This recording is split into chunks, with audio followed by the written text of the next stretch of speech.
बड़ा सोचो, जल्दी सोचो और आगे की सोचो, क्योंकि विचारों पर किसी का भी एक अधिकार नहीं है। ऐसा कहना है धीरूभाई अंबानी का, जिन्होंने एक साधारण परिवार से दुनिया के सबसे अमीर इंसानों में से एक होने का संघर्ष भरा रास्ता तय किया। बहुत कम लोग जानते होंगे कि धीरूभाई का वास्तविक नाम धीरजलाल हीरालाल अंबानी है। उन्होंने 1966 में रिलायंस टेक्सटाइल की स्थापना की, लेकिन एक समय ऐसा भी था जब धीरूभाई अंबानी ने 300 रुपए वेतन से काम किया। लेकिन जब उन्होंने दुनिया को अलविदा कहा तब उनकी कुल संपत्ति 62,000 करोड़ रुपए से भी ज्यादा थी। दोस्तों, धीरूभाई अंबानी ने जिस मेहनत, ईमानदारी और लगन से सफलता हासिल की, उस वजह से हमारे देश के सभी युवा उनसे प्रेरणा लेते हैं। तो चलिए दोस्तों, हम आपको बता देते हैं, सच में धीरूभाई अंबानी की सफलता की कहानी बहुत ही प्रेरणादायक है। यकीन मानिए, आपको इस सफलता की कहानी जानकर कुछ न कुछ जरूर सीखने को मिलेगा। तो वीडियो में आगे बढ़ने से पहले आप चैनल को सब्सक्राइब जरूर कर लें। तो चलिए शुरू करते हैं। 28 दिसंबर 1932 को गुजरात के जूनागढ़ के छोटे से गांव चोरबाड़ में धीरजलाल हीरालाल अंबानी का जन्म हुआ। धीरूभाई अंबानी के पिता का नाम हीराचंद गोवर्धन भाई अंबानी था, जो कि एक शिक्षक थे, और माता का नाम जमुना बेन था, जो कि एक गृहिणी थी। धीरूभाई के 4 भाई बहन और थे। इतने बड़े परिवार का लालन पालन करना अध्यापक गोवर्धन भाई के लिए सरल काम नहीं था, और एक समय ऐसा आया कि आर्थिक परेशानियों के कारण धीरूभाई को अपनी पढ़ाई बीच में ही छोड़ देनी पड़ी और उनकी स्कूली शिक्षा भी अधूरी रह गई। पिता की मदद के लिए धीरूभाई ने छोटे मोटे काम करना शुरू कर दिया। हर सफलता के पीछे ढेरों असफलता छिपी होती है। धीरूभाई अंबानी पर यह बात एकदम सटीक उतरती है। पढ़ाई छोड़ने के बाद सबसे पहले धीरूभाई ने फल और नाश्ता बेचना शुरू कर दिया, लेकिन कुछ खास फायदा नहीं हुआ। उन्होंने दिमाग लगाया और गांव के नजदीक स्थित धार्मिक पर्यटन स्थल गिरनार में पकौड़े बेचने का काम शुरू कर दिया। ये काम पूरी तरह से वहां आने वाले टूरिस्ट पर निर्भर करता था, जो साल के कुछ समय तो अच्छा चलता था, लेकिन बाकी समय कोई खास नहीं चलता था। धीरूभाई ने इस काम को भी कुछ समय बाद बंद कर दिया। बिजनेस में मिली 2 असफलताओं के बाद धीरूभाई अंबानी के पिता ने उन्हें नौकरी करने की सलाह दी, जिसे धीरूभाई अंबानी ने मान लिया।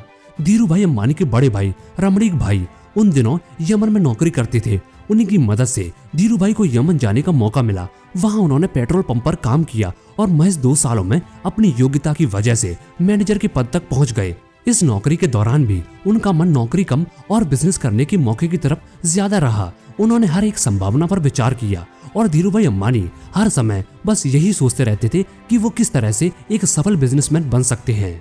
2 छोटी घटनाएं बिजनेस के प्रति उनके जुनून को बयां करती हैं। ये दोनों घटनाएं उस समय की हैं जब धीरूभाई अंबानी स्मेल कंपनी में नौकरी करते थे। वहां काम करने वाले कर्मचारियों को चाय महज 25 पैसे में मिलती थी, लेकिन धीरूभाई पास के ही एक बड़े होटल में चाय पीने जाते थे, जहां चाय के लिए 1 रुपया चुकाना पड़ता था। धीरूभाई से जब पूछा गया कि वो सस्ते की बजाय महंगी चाय क्यों पीने जाते हैं, तो उन्होंने बताया कि उस बड़े होटल में बड़े बड़े व्यापारी आते हैं और बिजनेस के बारे में बातें करते हैं। मैं उन्हें सुनने जाता हूँ ताकि व्यापार की बारीकियों को समझ सकूं। धीरूभाई ने अपने तरीके से ही बिजनेस मैनेजमेंट की शिक्षा ली। ये पहली घटना है जो बिजनेस के प्रति धीरूभाई अंबानी के जुनून को दर्शाती है। दूसरी घटना कुछ यूं है कि उन दिनों यमन में चांदी के सिक्कों का प्रचलन था। धीरूभाई को एहसास हुआ कि इन सिक्कों की चांदी का मूल्य सिक्कों के मूल्य से ज्यादा है, और उन्होंने लंदन की एक कंपनी को इन सिक्कों को गलाकर आपूर्ति करना शुरू कर दी। यमन की सरकार को जब इस बात का पता चला, तब तक धीरूभाई अंबानी मोटा मुनाफा कमा चुके थे। ये दोनों घटनाएं इशारा करती हैं कि धीरूभाई के पास एक सफल बिजनेसमैन बनने के सारे गुण मौजूद थे। यमन में धीरूभाई का अच्छा खासा समय बीत रहा था कि वहां आजादी के लिए लड़ाई शुरू हो गई और ढेरों भारतीयों को यमन छोड़ना पड़ा। इस परेशानी के आलम में धीरूभाई अंबानी को भी यमन छोड़ना पड़ा और धीरूभाई अंबानी भारत वापस लौट आए। भारत लौटने के बाद धीरूभाई अंबानी ने कोई दूसरी नौकरी करने की जगह बिजनेस करने का सोचा। धीरूभाई अंबानी बाजार के बारे में बखूबी जानने लगे थे और उन्हें समझ में आ गया था कि भारत में पॉलिस्टर की मांग सबसे ज्यादा है और विदेशों में भारतीय मसालों की, जिसके बाद बिजनेस का आइडिया उन्हें यहीं से आया। लेकिन बिजनेस शुरू करने के लिए धीरूभाई अंबानी को पैसों की जरूरत थी। धीरूभाई के पास निवेश करने के लिए बड़ी रकम नहीं थी, इसलिए उन्होंने अपने मामा त्रिवंकलाल दमनिक के साथ मसालों और शक्कर के व्यापार की शुरुआत की और यहीं से रिलायंस कमर्शियल कॉरपोरेशन की नींव पड़ी, जिसने भारत के मसाले विदेशों में और विदेशों का पॉलिस्टर भारत में बेचने की शुरुआत की। इसके बाद रिलायंस ने सूत के कारोबार में प्रवेश किया और यहाँ भी सफलता ने धीरूभाई अंबानी के कदम चूमे और जल्द ही वे बॉम्बे सूत व्यापारी संघ के कर्ता धर्ता बन गए। ये बिजनेस बहुत ही जोखिमों से भरा हुआ था और उनके मामा को जोखिम पसंद नहीं था, इसलिए जल्दी दोनों के रास्ते अलग अलग हो गए। इससे रिलायंस कंपनी पर कोई फर्क नहीं पड़ा। धीरूभाई अंबानी को धीरे धीरे कपड़ों के व्यापार की भी अच्छी खासी समझ हो गई थी। उसके बाद धीरूभाई अंबानी ने 1966 में अहमदाबाद के नरोडा में एक कपड़ा मिल की स्थापना की, जहां पर कपड़ा बनाने में पॉलिस्टर के धागों का इस्तेमाल किया जाता था। धीरूभाई अंबानी ने इस कपड़ों के व्यापार के ब्रांड का नाम बिमल ब्रांड रखा। दरअसल बिमल धीरूभाई अंबानी के बड़े भाई रमणीक भाई के बड़े बेटे का नाम था और उन्हीं के नाम पर कपड़ों के व्यापार का नाम पड़ा। उसके बाद इस ब्रांड को पूरे भारत में प्रचार और प्रसार किया गया और धीरे धीरे बिमल ब्रांड के कपड़े भारत में शहर से लेकर छोटे छोटे गांव तक मशहूर हो गए। और फिर क्या था, उसके बाद धीरूभाई अंबानी ने कभी भी पीछे मुड़कर नहीं देखा और सफलता की सीढ़ी चढ़ते गए। रिलायंस इंडस्ट्री अच्छी खासी चल रही थी और इसी बीच धीरूभाई अंबानी की शादी कोकिला बहन से हुई, जिनसे उन्हें 2 बेटे मुकेश और अनिल और 2 बेटियां दीप्ति और नैना हुई। उसके बाद धीरूभाई अंबानी ने अपने बिजनेस को आगे बढ़ाने के बारे में सोचा, इसलिए उन्होंने रिलायंस इंडस्ट्री का विस्तार अलग अलग क्षेत्रों में किया, जिनमें से मुख्य रूप से petroleum, telecom, energy, power, retail, textile शामिल हैं। और उसके बाद रिलायंस इंडस्ट्री भारत की सबसे बड़ी कंपनी बन गई।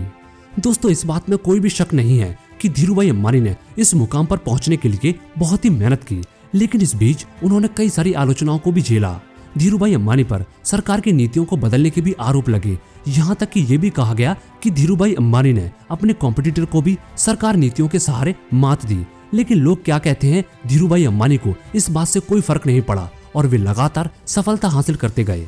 धीरूभाई अंबानी को 24 जून 2002 को हार्ट अटैक आने की वजह से अस्पताल में भर्ती किया गया। उसके बाद उनकी तबीयत लगातार खराब होती गई और 6 जुलाई 2002 को धीरूभाई अंबानी ने अंतिम सांस ली, लेकिन उनके स्वभाव और नम्रता की वजह से वो आज भी लोगों के दिलों में जिंदा है। धीरूभाई का कहना था, जो सपने देखने की हिम्मत करते हैं वो पूरी दुनिया को जीत सकते हैं। उनकी मृत्यु के बाद उनके बड़े बेटे मुकेश अंबानी ने सारा बिजनेस संभाल लिया और इतना ही नहीं, आज मुकेश अंबानी भारत के 10 सबसे अमीर आदमी की लिस्ट में शामिल हैं। दोस्तों, उम्मीद करता हूँ कि आपको धीरूभाई अंबानी की सक्सेस स्टोरी से जरूर कुछ न कुछ सीखने को मिला होगा। दोस्तों, सच में धीरूभाई अंबानी की सक्सेस स्टोरी प्रेरणादायक है, तभी तो हमारे देश के सभी युवा उनकी सक्सेस स्टोरी से सीख लेते हैं। धीरूभाई अंबानी ने न केवल रिलायंस इंडस्ट्री की शुरुआत की, बल्कि एक सफल इंसान बनकर भारत के युवाओं के लिए मिसाल कायम कर दी। कौन सोच सकता है कि एक गरीब परिवार में पैदा हुआ लड़का इतना बड़ा बिजनेसमैन बन सकता है, लेकिन धीरूभाई अंबानी ने ये कर दिखाया। अगर आपको धीरूभाई अंबानी के जीवन से कुछ सीखने को मिला हो तो हमें कमेंट करके जरूर बताएं और ऐसी पावरफुल बायोग्राफीज देखने के लिए आप हमारे चैनल को सब्सक्राइब जरूर करें।